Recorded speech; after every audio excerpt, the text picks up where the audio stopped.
Hello guys, welcome back to this channel. In today's video, I'm going to show you how you can edit your pet name in Heartopia game. Okay, let's get into it guys. After you adopt a pet, for example a cat, you need to give it a name, and if you want to change the name, you can go to the pet feature on this watch menu. Open the watch and then you need to find the pet feature. Okay, and here you will be able to edit your pet name.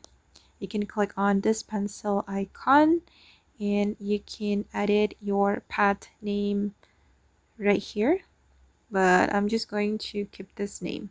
You can click on confirm and close the menu, and after that the name will change.